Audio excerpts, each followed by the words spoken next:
It was not feasible to make a video recording of the intolerant interface between the TV remote and the input button, so I am using this image to walk through my answer for question 5.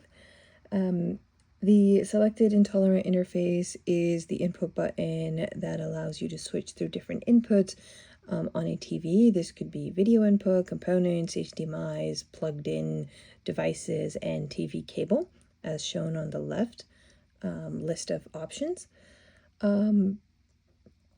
This is intolerant because a user that is watching TV may have accidentally selected the input button and caused an immediate outcome of that action, which is switching to the next input device. Some TVs pull out a pop-up sidebar that displays the list of inputs as we see on the left. In that case, you have a constraint that ensures you are actively making a change going from one HDMI to the other, but in some of the older TVs,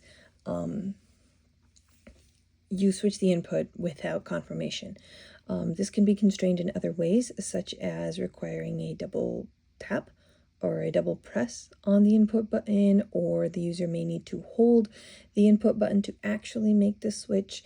You can have a pop-up on the TV screen that confirms your change from HDMI 1 to HDMI 2 or across the different inputs. That pop-up can also lean into the concept of affordances, where the pop-up is helping the user understand what it is that the action is going to do, which is change the input.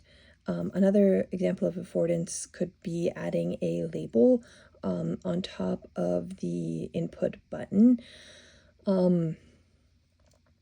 I've seen some TV remotes where you have the word press on top of a button. You can do press to change.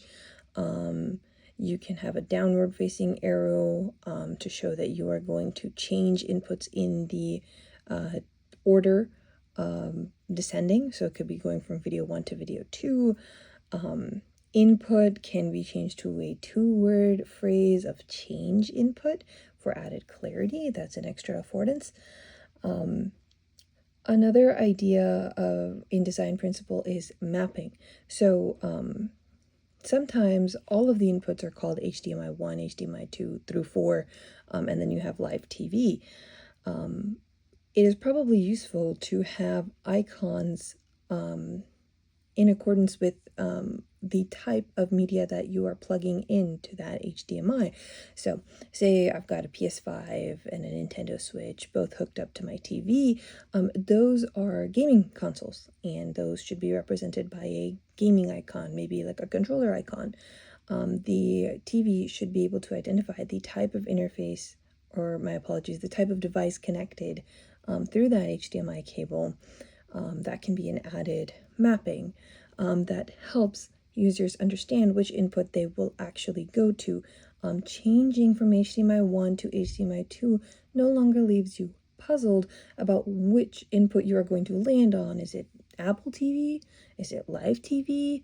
Is it Nintendo? Is it PS5? You will know which input you are landing on because the icons provide a mapping to the intended switch.